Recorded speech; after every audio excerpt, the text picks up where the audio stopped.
Welcome guys in my education channel. मैं doctor भावना पांडे आज जो टॉपिक लेके आपके समक्ष उपस्थित हुई हूँ वो है मोटिवेशन। मोटिवेशन के अंतर्गत हम जिन जिन कंटेंट पे डिस्कशन करेंगे वो है meaning, definition, sources of motivation, characteristics, classification, Maslow theory of motivation. तो सबसे पहले हम बात करते हैं मोटिवेशन है क्या, मीनिंग। अगर मैं अपने शब्दों में कहूँ तो मोटिवेशन एक अदृश्य शक्ति है, एक आंतरिक शक्ति है जो किसी व्यक्ति को विशिष्ट कार्य करने के लिए प्रेरित करती है। अब हम जरा इसकी मीनिंग देख लेते हैं। Motivation is the word drive from the word motive which means needs, desire, want to drive with the individual. It is the process of stimulating people to action to accomplish the goal. तो ये जो हमारा motivation है ये English word मोटम से मिलके बना हुआ है और इस मोटम का अर्थ होता है मूव, मोटर या मोशन। यानी कि अगर हम अभिप्रेरणा के शाब्दिक अर्थ को समझें तो कुछ किसी अनुक्रिया को करने का बोध होता है इसके द्वारा।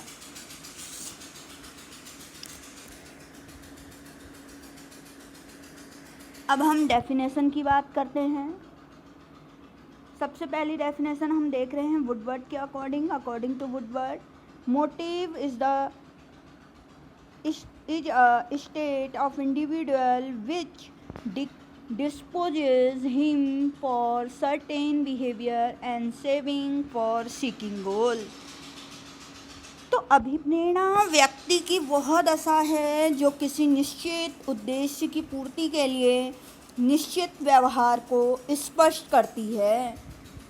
According to Guilford, motive is an particular internal factor और condition that tends to initiate to sustain activity.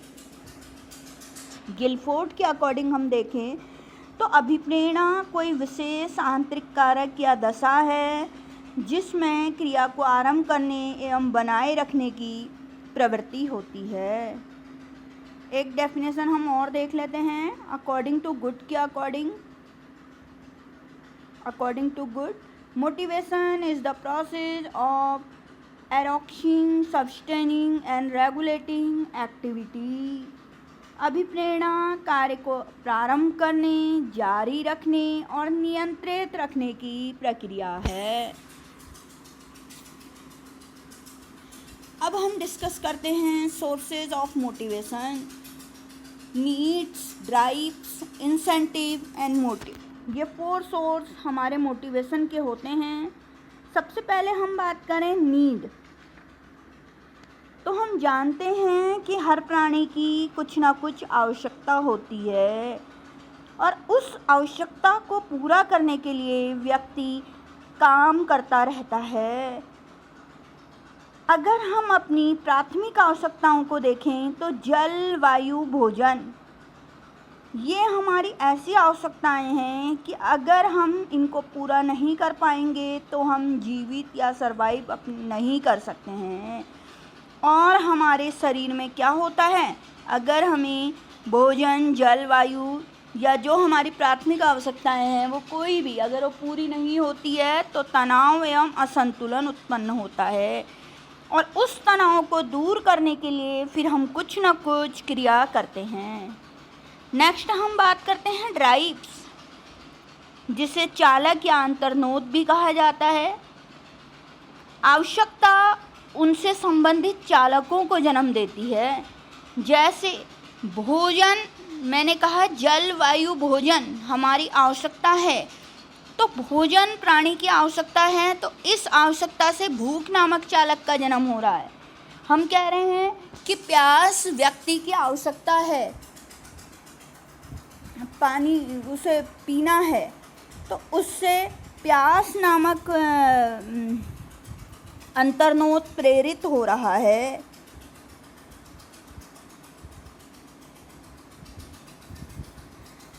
तो चालक प्राणी को एक निश्चित प्रकार की क्रिया या व्यवहार करने के लिए प्रेरित करता है। जैसे भूख, जब हमें भूख लगती है तो फिर हम कुछ क्रिया करना शुरू करते हैं, हम भोजन की खोज में लग जाते हैं। अब नेक्स्ट पॉइंट की बात हम कर रहे हैं इंसेंटिव्स, जिसे हम प्रोत्साहन भी कहते हैं। किसी वस्तु की आवश्यकता उत्पन्न होने पर उसको पूर्ण करने के लिए चालक उत्पन्न होता है। जिस वस्तु से यह आवश्यकता पूर्ण होती है उसे उद्दीपन कहते हैं। आपने देखा, हम जो लर्निंग थ्योरीज पढ़े थे उसमें हमने डॉगी का देखा या हमने कबूतर का देखा, तो उन्हें इंसेंटिव मिल रहा था। जैसे डॉगी को भोजन मिल रहा था तो उसका भूख नामक चालक संतुष्ट हो जा रहा था, तो वहाँ पर जो भोजन था वो उद्दीपन का काम कर रहा था। कबूतरों को जो अनाज के दाने मिल रहे थे वो भी उनको प्रोत्साहन का काम ही कर रहे थे।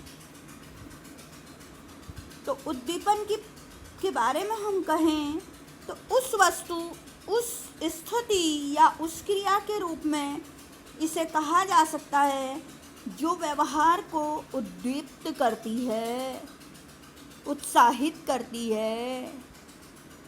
नेक्स्ट हम बात करते हैं मोटिव। अब हम मोटिव के लिए प्रेरक, मोटिव है क्या? तो प्रेरक प्राणी के भीतर की वे शारीरिक एवं मनोवैज्ञानिक दशाएं हैं जो उसे निश्चित विधियों के अनुसार कार्य करने के लिए प्रेरित करती है। अगर हमारे पास मोटिव नहीं होगा तो हम अपने लक्ष्य की ओर प्रेरित नहीं हो पाएंगे। मोटिव ही ऐसी वस्तु है जो हमें कार्य करने के लिए अंदर से प्रेरित करती है। अब हम बात करते हैं कैरेक्टरिस्टिक्स ऑफ मोटिवेशन। तो सबसे पहला पॉइंट हम देख रहे हैं, motivation is a psychology concept. यह एक मनोवैज्ञानिक प्रत्यय है। जो मोटिवेशन शब्द आया है यह मनोविज्ञान से आया है। Motivation is never ending process. Motivation कभी समाप्त होने वाली प्रक्रिया नहीं है, ये जन्म से मृत्यु तक लगातार चलते रहती है। Goals are motivators. जो हमें मोटिव करने का काम करते हैं वो हमारे उद्देश्य होते हैं। हम उद्देश्य को पूरा करने के लिए ही हम मोटिवेटर के रूप में लगे रहते हैं। Next, motivation is a complex phenomena. Motivation एक जटिल प्रक्रिया है, ये सरल नहीं है। हमें इसके लिए विभिन्न तकनीकियों और प्रविधियों का प्रयोग करना होता है। मोटिवेशन इज़ डिफरेंट फ्रॉम, विभिन्न रूप होते हैं। हर क्षेत्र में, हम किसी भी क्षेत्र में बात करें, हम अगर बालक को दे रहे हैं उसका क्षेत्र अलग होगा, हम किसी वैज्ञानिक को दे रहे हैं उसका क्षेत्र अलग होगा, हम कॉलेज में पढ़ने वाले बच्चे को दे रहे हैं उसका क्षेत्र अलग होगा, हम टीचर को दे रहे हैं उसका क्षेत्र अलग होगा। तो विभिन्न रूप में दिया जाता है motivation. Next, interaction between the individual and the situation है क्या? ये अंतःक्रिया है किसके बीच? एक व्यक्तिगत व्यक्ति और साथ में उसकी परिस्थिति के बीच। Motivation is both positive and negative. Motivation दोनों प्रकार का होता है, positive and negative. Positive motivation हमने पहले भी चर्चा की थी कि पॉजिटिव मोटिवेशन वो होता है जो हमारी क्रिया को बढ़ाने के लिए दिया जाता है, हमें प्रोत्साहित करने के लिए किया जाता है, हमारे बल को, मनोबल को बढ़ाने के लिए हमें दिया जाता है। जैसे हम जॉब कर रहे हैं तो जॉब में हमें इंक्रीमेंट मिलता है या जो हमारी प्रमोशन होता है उस चीज़ को हम पॉजिटिव से ले सकते हैं। वही नेगेटिव मोटिवेशन वो होता है जो हम में घृणा उत्पन्न कर देता है, जिससे हमें दुख होता है। जैसे हमारा इंक्रीमेंट रुक जाना जैसे कि हमारा प्रमोशन रुक जाना। Motivation is influenced by two factor. Motivation को दो चीज़ प्रभावित करती है। पहला हमारा है इंटरनल फैक्टर, दूसरा है एक्सटर्नल फैक्टर। आंतरिक कारक और बाह्य कारक। आंतरिक कारक में हम अपने मूल्य, अपने विश्वास, अपनी इच्छा, अपनी योग्यता को लेते हैं। बाह्य बल में बाह्य रूप से जो हमें कारक प्रभावित कर रहे हैं वो चीज़ हमारी यहाँ पर आ जाती है। अब हम बात करते हैं क्लासिफिकेशन ऑफ मोटिव्स। हमने बात करा कि जो मोटिवेशन का काम करते हैं वो मोटिव्स होते हैं और मोटिव्स को विभिन्न रूपों में बांटा गया है। यहाँ पर आप मोटिव्स के क्लासिफिकेशन को ही क्लासिफिकेशन ऑफ मोटिवेशन भी कह सकते हैं। According to Thomson, motives are natural and artificial. Thomson के अकॉर्डिंग मोटिवेशन दो प्रकार के होते हैं, स्वाभाविक और कृत्रिम। स्वाभाविक कारक वो होते हैं जो जन्म से ही हमें होते हैं, हमारे उसमें होते हैं, हमें प्रकृति द्वारा मिले होते हैं और ये हमारे स्वभाव में पाए जाते हैं, पैदा होने से ही हमारे स्वभाव में दिखते हैं। कृत्रिम कारक ये स्वाभाविक कारकों के अपोजिट होते हैं और इससे व्यक्ति दूसरों के द्वारा ग्रहण करता है। यानी कि कोई हमें प्रोत्साहित कर रहा है, हमें दंड दे रहा है, प्रशंसा कर रहा है, सहयोग कर रहा है, तो वहाँ पर हम इस प्रेरक को ग्रहण कर रहे हैं और हम अपने कार्य को कर रहे हैं। Next, according to Maslow, motives are initiate motives and acquired motives. Maslow के अकॉर्डिंग भी मोटिवेशन को दो भागों में बांटा गया है, जन्मजात और अर्जित। जन्मजात प्रेरक वे प्रेरक होते हैं जो बालक में जन्म से पाए जाते हैं। इनको जैविक या शारीरिक प्रेरक भी कहते हैं, जैसे भूख, प्यास, काम, निद्रा, विश्राम आदि। अब अर्जित प्रेरक ये वे प्रेरक होते हैं जो हमें जन्म से नहीं पाए जाते हैं, हम दूसरों के द्वारा इसको अर्जित करते हैं या सीखते हैं, जैसे रुचि, आदत, सामुदायिकता। नेक्स्ट हम बात करें according to Garrett, motives are biogenic, psychogenic and sociogenic. Garrett के अकॉर्डिंग मोटिवेशन को बांटा गया है जैविक कारक, मनोवैज्ञानिक कारक और सामाजिक कारक। जैविक कारक वो होते हैं जो हमें हमारी शारीरिक प्रक्रिया को पूरा करने में काम आते हैं, हम में पाए जाते हैं और हमारी शारीरिक प्रक्रिया इसी ही के द्वारा होती है और इन्हें ही जन्मजात प्रेरक के रूप में भी हम लेते हैं। नेक्स्ट है साइकोजेनिक प्रेरक। वे प्रेरक प्रबल मनोवैज्ञानिक दशाओं के कारण उत्पन्न होते हैं।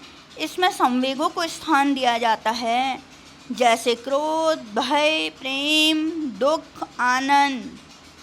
नेक्स्ट, सामाजिक प्रेरक। ये प्रेरक सामाजिक आदर्शों, स्थितियों, संबंधों आदि के कारण उत्पन्न होते हैं और व्यक्ति के व्यवहार पर बहुत प्रभाव डालते हैं, जैसे आत्म सुरक्षा, आत्म प्रदर्शन, जिज्ञासा, रचनात्मकता। अब हम बात कर रहे हैं बहुत इम्पोर्टेंट टॉपिक पे, theory of motivation, Maslow need hierarchy. तो मॉस्लो द्वारा एक थ्योरी दी गई थी जिसे मॉस्लो नीड थ्योरी कहा गया था।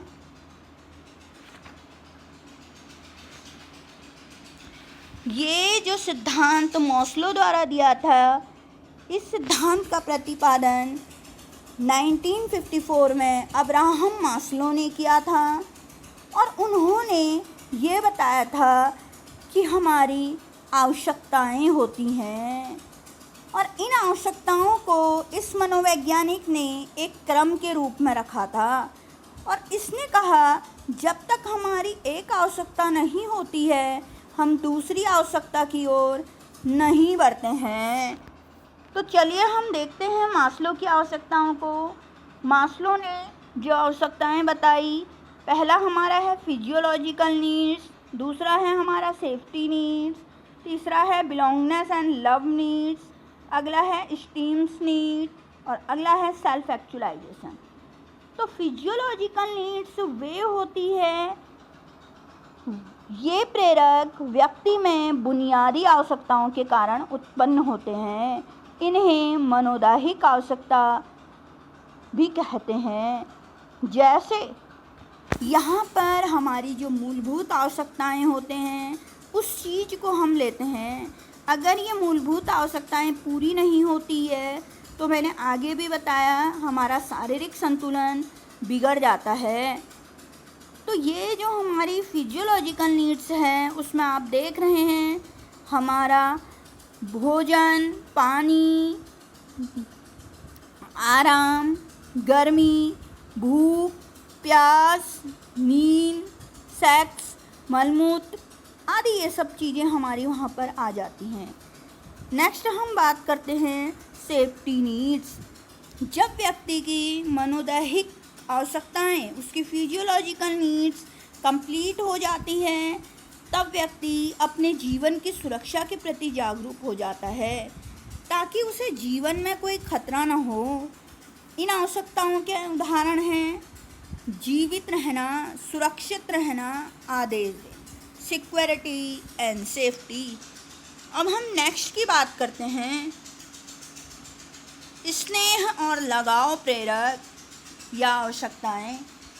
जब व्यक्ति अपनी शारीरिक आवश्यकता और अपनी सुरक्षा को सुनिश्चित कर लेता है तो वह समाज में स्नेह, प्रेम और सहानुभूति चाहता है और इसके लिए वे मित्रों, पड़ोसियों, संबंधियों से मधुर संबंध कायम करना चाहता है। वो चाहता है कि दूसरों से उसे प्रेम मिले और वह उत्साह में अपना जीवन व्यतीत कर सके। नेक्स्ट हम बात करते हैं एस्टीम नीड्स, जिसे हम आत्मसम्मान की आवश्यकता कहते हैं। अब तक की जो हमारे 3 नीड्स थी गाइस वो हमारी प्राइमरी उसमें नीड्स में आ जाती थी। अब हमारी नीड्स हायर लेवल की हो गई हैं। तो हम इस आवश्यकता में जब व्यक्ति अपनी प्राथमिक आवश्यकताओं की पूर्ति करता है तब उसे अपने आत्मसम्मान की चिंता होती है। व्यक्ति आत्मसम्मान चाहता है, अपने आत्मसम्मान की रक्षा में ही उसे जीवन की सार्थकता नज़र आती है। वह जरा भी अपमान बर्दाश्त नहीं कर पाता है। कुल मिलाकर के हम यहाँ पर कहते हैं कि उसमें स्वाभिमान की भावना आ जाती है, उसमें अहम सेल्फ इन्वॉल्वमेंट की भावना आ जाती है। नेक्स्ट हम बात करते हैं सेल्फ एक्चुअलाइजेशन, आत्मानुभूति आवश्यकता। जब व्यक्ति अपनी समस्त आवश्यकताओं की पूर्ति कर लेता है तो उसके बाद व्यक्ति समाज या समुदाय के लिए कुछ योगदान करना चाहता है ताकि लोग उसे याद रखें, उसके अच्छे कार्यों की प्रशंसा करें। यह योगदान व्यक्ति आर्थिक, शैक्षिक, सामाजिक और आध्यात्मिक किसी भी रूप में कर सकता है। कुल मिलाकर के हम यहाँ पर कहते हैं कि व्यक्ति का जो गुण होता है वो पूर्ण रूप से निकल के समाज के सामने आता है, या हम ये कहें व्यक्ति जो बनना चाहता है व्यक्ति वो बन जाता है पूर्ण रूप से। अगर हम इस सेल्फ एक्चुअलाइजेशन को अगर हम डिस्क्राइब करें तो व्यक्ति की अपनी क्षमता को विकसित करने की आवश्यकता को आत्मानुभूति कहा जाता है। Okay guys, thank you.